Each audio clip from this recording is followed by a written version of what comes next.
believe the hype.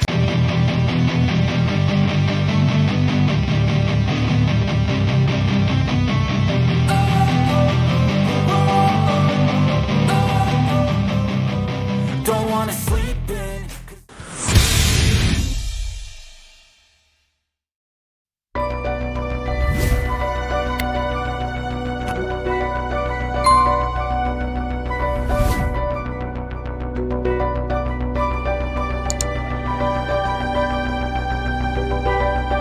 Atlântida, a cidade perdida debaixo do gelo. A Antártida, descoberta em 1820, é o quarto maior continente do mundo e grande parte de seu território permanece inexplorado.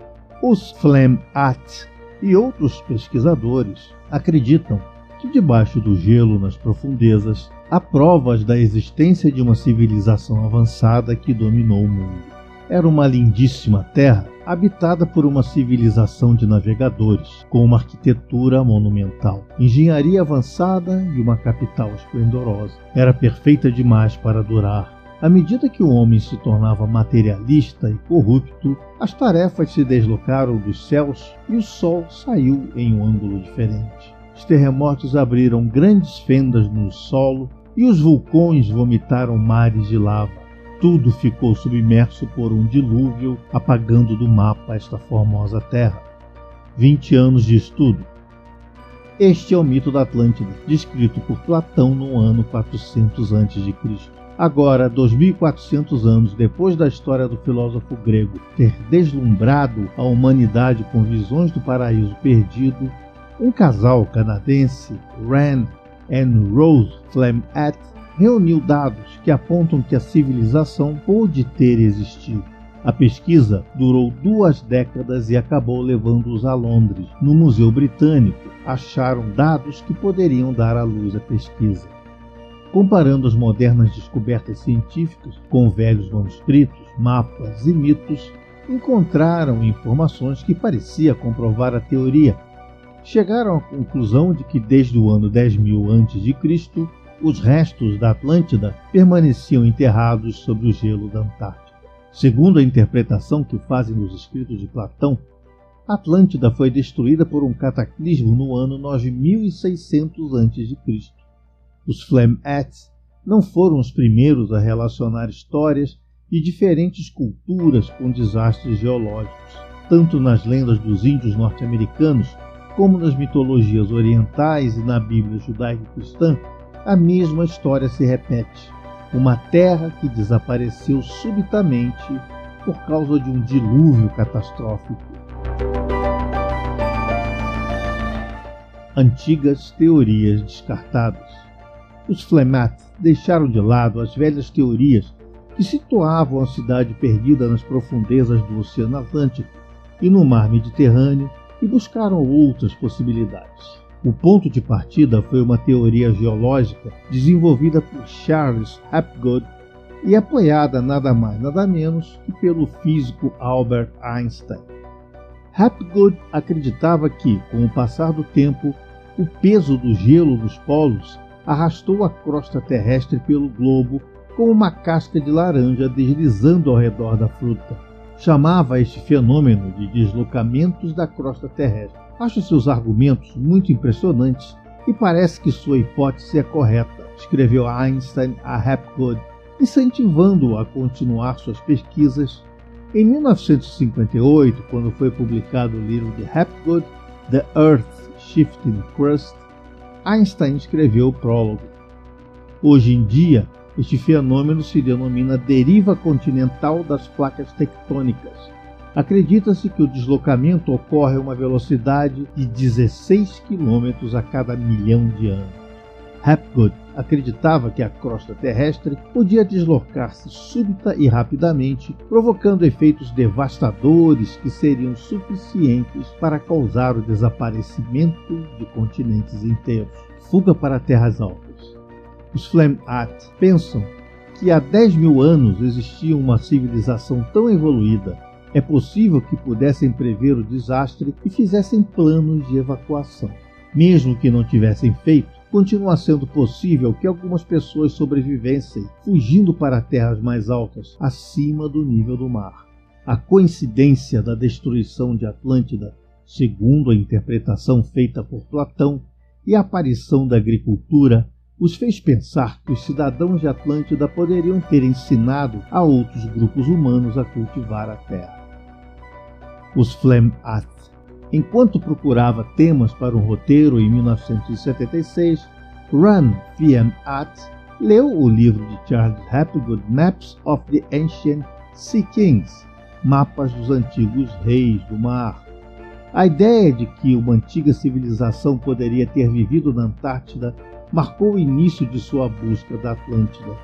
Durante a pesquisa, Rand e sua esposa mantiveram contatos com Hapgood e publicaram o livro When the Sky Fell, Quando o Céu Caiu, e um artigo sobre o desenvolvimento da agricultura mundial em The Anthropological Journal of Canada. Mistério dos mapas. Aceitando a possibilidade de que alguns sobreviveram ao cataclismo, é possível que tivessem levado consigo alguns artefatos de sua nação. Piri Reis, almirante turco, desenhou um mapa mundi em 1513, baseando-se em antigas cartas marítimas. Em 1956, Hapgood estudou esse mapa. Perguntava-se como era possível que desenhasse a costa oriental da América do Sul, se todavia ainda não havia sido inteiramente cartografada, e a Antártida, parte do qual aparece no mapa, que só foi descoberta em 1820. Hapgood enviou o mapa de Piri Reis para especialistas da Força Aérea dos Estados Unidos. Ficaram igualmente surpresos.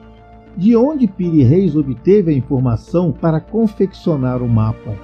Seria ele um descendente dos antigos habitantes da Atlântida? Os pesquisadores afirmam que o mapa de Reis, onde aparece a Antártida sem gelo, é quase igual a uma carta geológica da Antártica de 1949.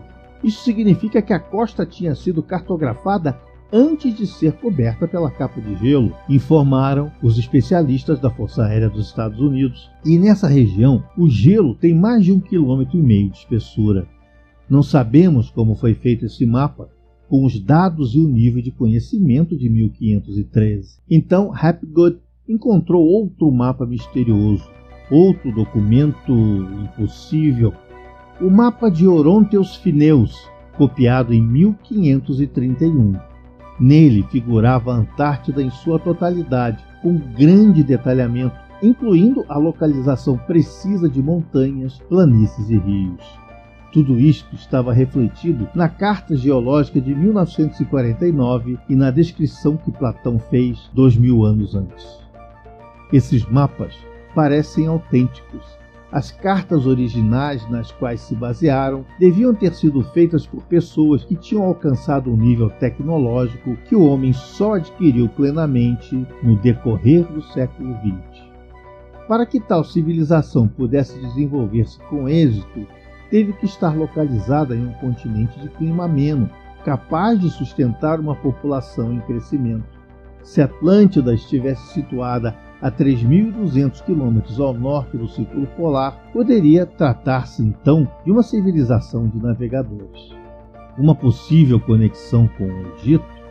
Segundo as teorias do Flam-Ath, a existência de uma civilização tecnologicamente desenvolvida antes de 10.000 a.C. ajudaria a explicar a presença de diversos monumentos antigos espalhados pelo mundo inteiro, cuja construção, todavia, não possui explicação racional. Entre estes monumentos estão as cidades da América Central e América do Sul, construídas pelas civilizações Maia e Azteca. Poderiam estas civilizações ter tido seus benefícios e conhecimentos transmitidos por atlantes sobreviventes? A mesma teoria se aplica ao Egito, de onde procede a história de Atlântida escrita por Platão. Os pesquisadores acreditam que uma antiga civilização pode ter utilizado a tecnologia para construir as pirâmides. Estudos recentes indicam que a esfinge é muito mais antiga, por volta de 10.000 anos, do que se pensava inicialmente. O mau estado do rosto, segundo os pesquisadores, poderia ser devido à sua antiguidade. Como isso é possível se acredita que a civilização egípcia nasceu no ano 4000 a.C.? Um outro dado que, segundo os Flemeth, confirma a conexão entre a Atlântida e o Egito e a disposição das pirâmides. Vários pesquisadores descobriram que a sua disposição coincide com a localização de parte da constelação de Órion em pleno ano de 10.450 a.C. Essa mudança de localização das estrelas se deve à rotação não uniforme da Terra por causa da ligeira inclinação do seu eixo e do movimento cíclico de 2.600 anos das estrelas. A disposição das pirâmides, segundo os pesquisadores, parece coincidir com a posição das estrelas de Órion, exatamente como eram vistas antes do ano 10.450 a.C. Tal precisão poderia ser uma prova de que um povo muito avançado habitava a Terra antes do que a história admite. Um desastre se aproxima. Esta inclinação do globo terrestre causa uma mudança na polarização, que é a alteração da posição dos polos magnéticos a cada 500 mil anos aproximadamente. A última ocorreu há 780 mil anos e os pesquisadores acreditam que a próxima mudança não tardará. Dizem que acontecerá subitamente e que causará uma série de desastres, desde extinções massivas de espécies migratórias até inesperadas alterações climáticas, para não falar de grandes deslizamentos da crosta terrestre. Como princípio da teoria de Hapgood, estamos em melhores condições para sobrevivermos do que os habitantes de Atlântida, ou desapareceremos com eles. Somente o tempo poderá responder.